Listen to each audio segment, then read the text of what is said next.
All right, we have a treat. We have our first duo of the day. And I want to introduce you first to Mandy Putney. Mandy is the Region 1 Policy and Development Manager. So she will be talking about MPOs. And then Gary Farnsworth, Region 4 Manager, will be talking about ACTs. Now, Gary is one of those who always says yes, which he's part of that club. This is the first time around for Mandy, so guess what, Mandy? You're now a part of the club.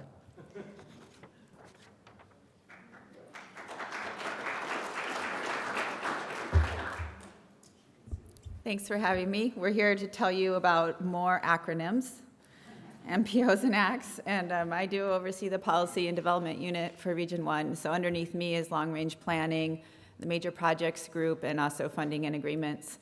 I'm going to talk a little bit about MPO Coordination, and Gary will chime in if he wants to have any examples or add anything to my slides, and then I'll hand it over to him to talk about the ACT. So first off, MPO hopefully is an acronym that most of you have heard before. Becky just kind of introduced some of the coordination that happens between ODOT and MPOs, but when we say MPO, we're talking about Metropolitan Planning Organizations. This is a transportation policy and planning body, and the group is includes representatives of local, state, federal government, and transportation authorities. It allows for cooperative decision-making among stakeholders at a regional level. There's federal requirement that we're looking at census urbanized areas with a population of 50,000 or more. You'll hear on another slide about travel management areas, which have additional requirements, and that's when you have a population of 200,000 or more. MPOs also interrelate with councils of governments or COGs. And in Region 1, we have, throughout my slides, you'll see that there's often about MPOs, and then there's a section that says, and then in Region 1. It's a little bit different in Region 1. The MPO in Region 1 is Metro. We have a policy body, but then also have a council, an elected council. So it adds another layer of coordination there. Here's a local and relevant example that shows different boundaries of these layers of coordination. ODOT projects that you work on might be both inside and outside of an MPO boundary, and some of them might also be within a council of government or a COG. So this slide shows the local COG here, Mid-Willamette Valley COG, and then also the local MPO, Salem-Kaiser area. There are a variety of federally required products that an MPO must produce, and they have different time frames in terms of planning horizon that we're often looking at. The longer-term plan is the Regional Transportation Plan, the RTP. This is a forecast-based plan. You have to develop goals and objectives and then lay out the actions that you want to achieve. For Metro, the RTP is centered around 4 principles: equity, safety, congestion, and climate. And so all of the different objectives and actions that are in there fall under those 4 pillars. The RTP is looking at a 20-year planning horizon, and it includes future goals and then lays out projects that can be implemented to achieve those, and then another layer of projects that if there are additional funds that would be available, that would be pulled in. That process just happened for Metro, and it's about every 4 or 5 year process that they update the RTP. The MTIP is the Transportation Improvement Program, and those are at a 4-year time frame to look at capital projects that are going to be implemented and other strategies. And then the Unified Planning Work Program, the UPWP, is the work plan on a shorter term, and that's the planning work that's going to happen to continue to move the region forward underneath the RTP principles. And so that looks at the budgets that have been allocated for planning work, and that's updated on an annual basis. We also have public participation plans, coordinated public transit, human service transportation plan that really looks at transit opportunities and operations. Congestion management process is required for the TMAs, the Transportation Management Associations, and again, that's looking at populations of 200,000. And then for non-attainment areas, where based on air quality, there are additional planning requirements. Currently in Oregon, there's 2 non-attainment areas, Klamath Falls and Medford-Ashland. And so they have a different, an added layer of analysis and also planning.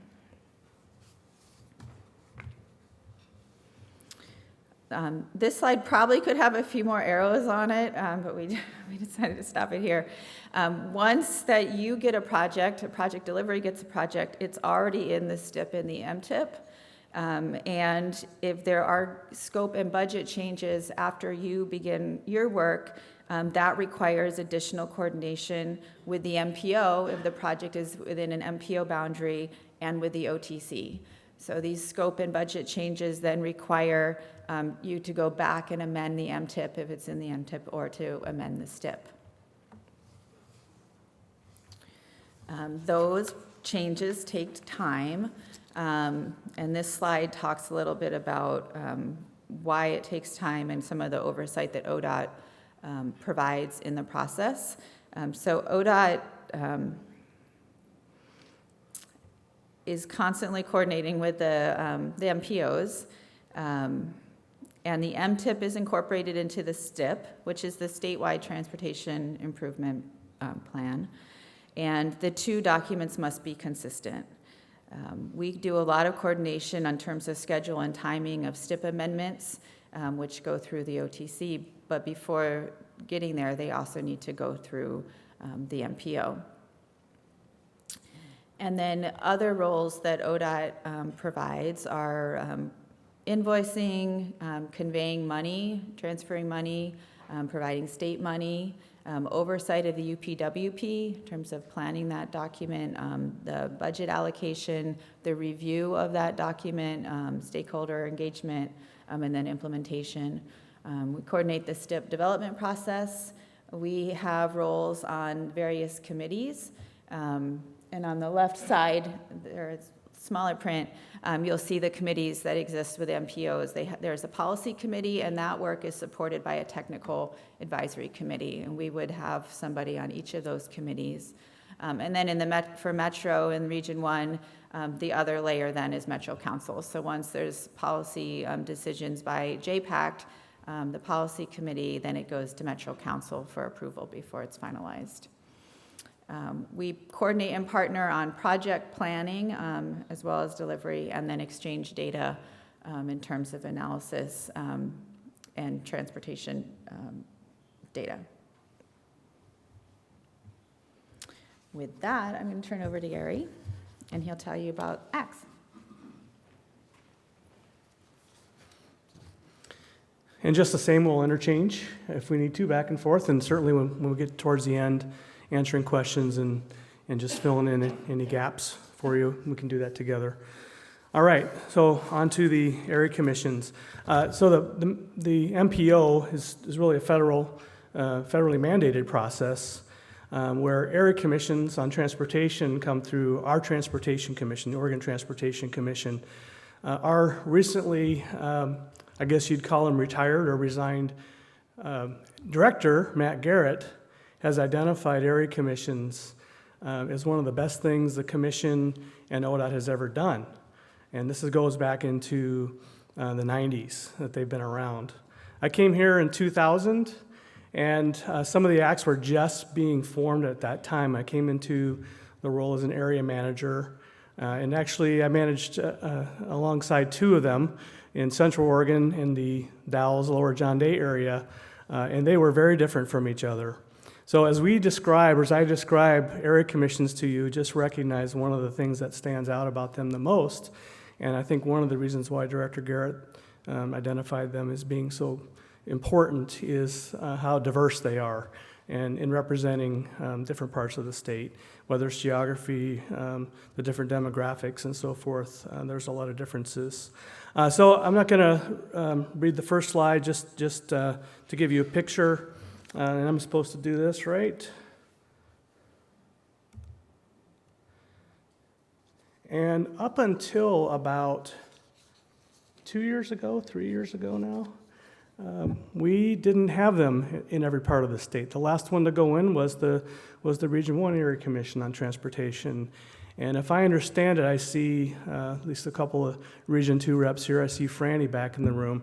The Lane County Act was a long time coming, and if I believe it was actually legislated at some point. Is that correct, Franny? Right. Because there was so much value seen by the legislation, and I think there was a range of relational issues going on there that was made, made to happen. And as far as I know, they seem to be working things out pretty well. So we're covered across the state now.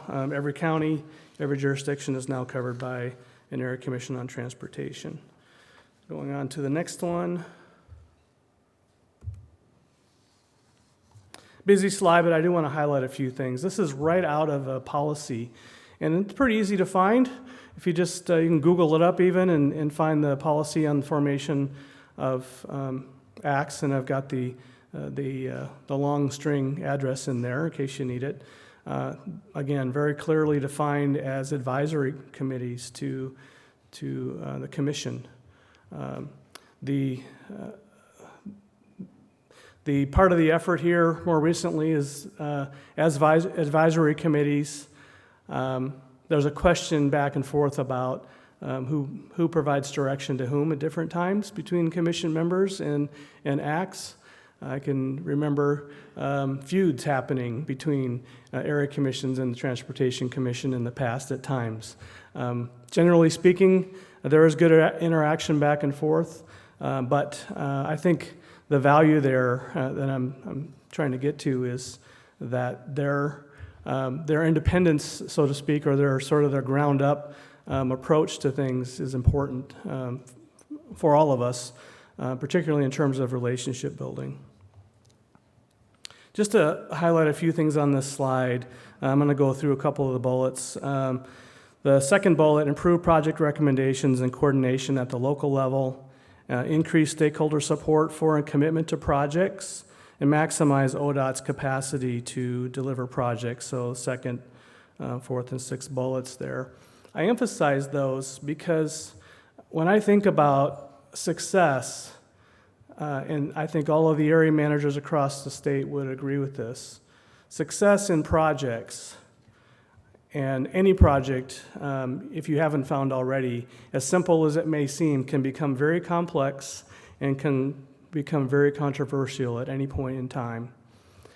And this reinforces, hopefully for all of you, the importance of relationships, not just among your teams and those you support within the agency, and even your local partners and folks that you end up doing work with in your projects, but how well we connect with our communities, not just community by community, but in the collective and around these area commissions.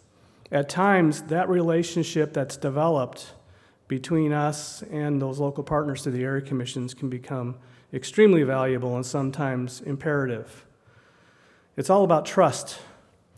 And it takes a long time and hard work often to build trust. The area commissions help avail that for us. And one of the reasons why most of the acts are represented by the area managers, many of them your supervisors, is because of that connectedness to trust. And the types of conversations not only happen in the space of the area commissions, but the one-on-ones that happen coming out of those relationships that are built become very important around delivery. We want the partners, oftentimes the elected officials, but sometimes advocates by the different modes that might be represented on the acts become very important. And this is a great place, these area commissions are a great place for that. Sometimes it's not so much about the business that gets conducted in the meetings of the area commissions, but it's a lot of the interrelationship that goes on in between those meetings that become extremely valuable. They certainly were for me. Again, in covering a couple of different acts for over 18 years, there was no question for me that many, many times it came down to the strength of the relationships that I've had and I had with those members. Just a little bit more on some of the policy pieces for the area commissions. I don't want to belabor it, but just clarifying their effort. The last piece, membership includes local elected officials, tribal governments, ports, transit officials. They can represent all kinds of modes. And again, the expectation is, depending on the location of the area commission and the makeup of that geography and the surroundings of that area, the makeup does look a little different from act to act. But the idea is, how can we get the right advocates involved and engaged in the discussion? Most of the area commissions, all of the area commissions are supported by a set of operating guidelines or charter that is updated and approved by the Transportation Commission every few years. And within those, there are expectations for voting rights. And those can become important at times, especially if there are challenges that are upon the individual act and differences. And who sits at the table can be important. What I've found, and I think I've heard consistently, is even with the votes at the table, typically all are welcome and encouraged to engage in the process. But that voting representation does become an important component at times.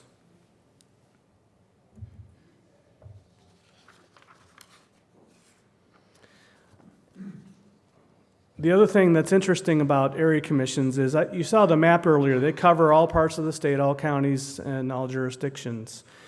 And yet we have several groups. The MPOs are an example of that. The MPO that is in Region 4 is in the Bend area, and it covers Bend and a little bit of Deschutes County, and that's it. And yet, there's an expectation for federal there, and it's the biggest city in Region 4.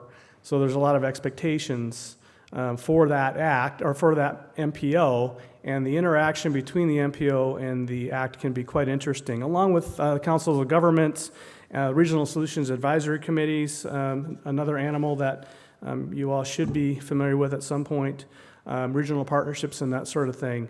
A lot of the same players. So you'll see a lot of the same players between these groups, and it's important, again, to make sure that they're connected and they are coordinated.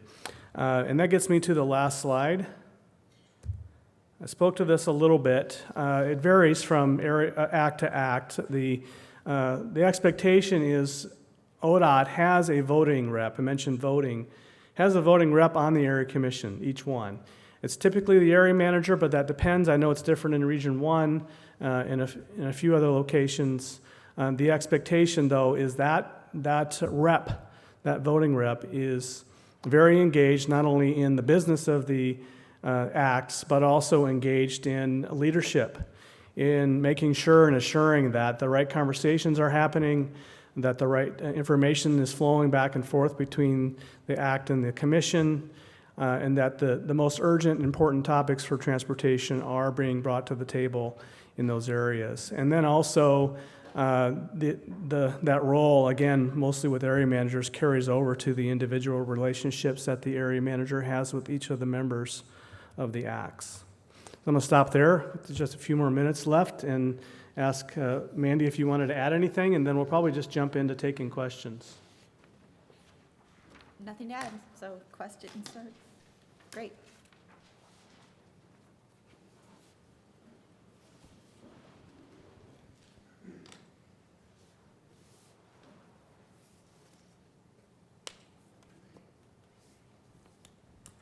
If we have a project that, let's say, has a change from what was originally talked about, of course, the changes before DAP, what's the expectation that we would report back to the ACTs? Either way, go ahead. You can start. Well, I think it depends on the project, how big the project is, and the level of change that is there. So for Region 1, we don't run all of the STIP amendments through the ACT, but we do run them through the MPO, and they are posted separately. But if it was a large project or one that was politically sensitive, or one that involved multiple partners in terms of funding or moving or delivery, we would likely have some sort of update at least at the ACT. Yeah, if that project was a point of conversation at an ACT meeting, then more than likely any big changes would need to come back for at least a discussion or an update or a briefing to the body. Does anyone have a real quick question? We're going to take this question and then we'll have to move on.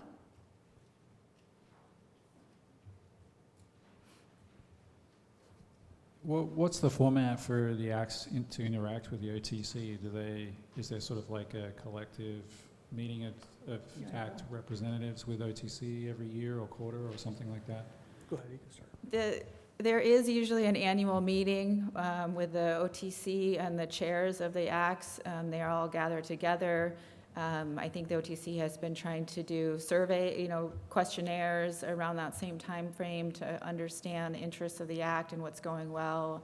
I know that our ACT members, they really crave interaction with OTC, and they frequently ask, can we have someone come and attend our meetings? So we try to facilitate that as much as possible. And then we coordinate the work plans of the ACT with the OTC work plans so that we're able to bring things to the ACT before they're discussed and there's decisions made by the commission. Right, and the commission tries to get out across the state. They were just in Bend earlier this month for a meeting, and then a month before that they were in the Dalles. And usually when they do those outreaches, they will want time with the area commission from that area they're visiting, and they will typically go through an update. So they'll see a briefing from the ACT, they'll have an engagement with the ACT, they'll go back through the charter to reaffirm it, including the membership. So there's a very deliberate process, and although they don't necessarily get to every part of the state, they want to make sure that if they're not going out, they have ACT members come to their meetings in Salem about every 2 years to do those updates. Mandy, Gary, thank you so much. Really appreciate it. Folks, if you have more questions, that's what your blue card is for, is to write down if you have any questions about MPOs and ACTs. We will collect them, or you can put them in the box there. Thank you so much, both of you.